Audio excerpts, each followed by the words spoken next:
Now, if you decide you are going to use an income-driven repayment plan, in all likelihood, it's going to be pay versus repay. So module number 5 focuses on the differences between these two plans: pay-as-you-earn, known as pay, and revised pay-as-you-earn, known as repay.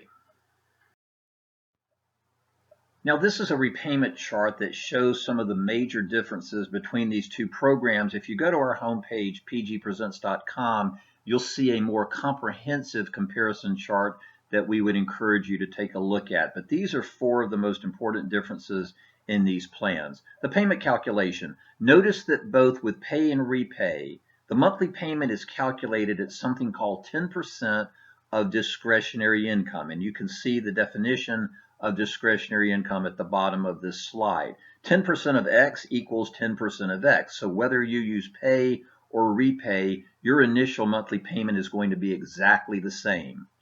One of the questions we get asked, though, is can you get kicked out of these plans when your income goes up? And the answer is no.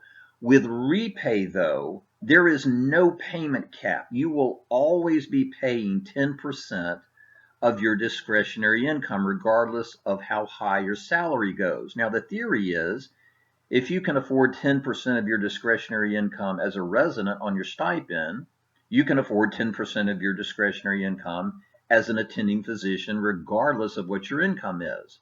But with pay as you earn, at some point, if the calculation of the payment, 10% of discretionary income, is higher than what you would have originally paid under a standard 10-year plan, your payment with pay is capped at that. In other words, with pay, it doesn't matter how high your income goes, you will never pay more than the original amount you would have paid under a standard 10-year plan. The repayment term with pay is 20 years. The repayment term with repay is 25 years, but they work the same way. Any balance remaining at the end of the term is forgiven but subject to tax. Spousal income, we've already covered this. Spousal income is always counted if you are married filing a joint tax return, but you can exclude spousal income with pay as you earn, but you will have to file a separate return. Look at the last item, the interest subsidy on unsubsidized loans. This would be direct unsub and grad plus. There's no subsidy with pay, but with repay, there is a 50% subsidy anytime the interest you owe each month is higher than the repay amount. What does that really mean? It means that your debt will grow at a slower clip than it would if you were using pay as you earn. Here's an easy example. Let's suppose you owe $1,000 in interest every month just to keep your debt level. And let's suppose that your calculated repay amount is $200. What's wrong with this picture? You can afford $200, but you owe $1,000 in interest. Your debt is growing $800 a month. With repay, it will only grow $400 a month. So this is the interest subsidy on unsubsidized loans that is available under repay. So how do you know which is going to be the best plan, pay or repay? We'd encourage you once again to look at the comparison chart on our homepage. Go line by line and see which of the plans is going to be best for you. These are just some general guidelines that may help. Pay as you earn may be best for a borrower who has a big income jump right after training as an attending physician, because they may hit that payment cap very quickly after training if their salary as an attending physician is really high. You can always pay more than the payment cap if you want to, but if you're trying to qualify for public service loan forgiveness and you're still in the 10-year window period to do so, you're going to appreciate having that payment cap.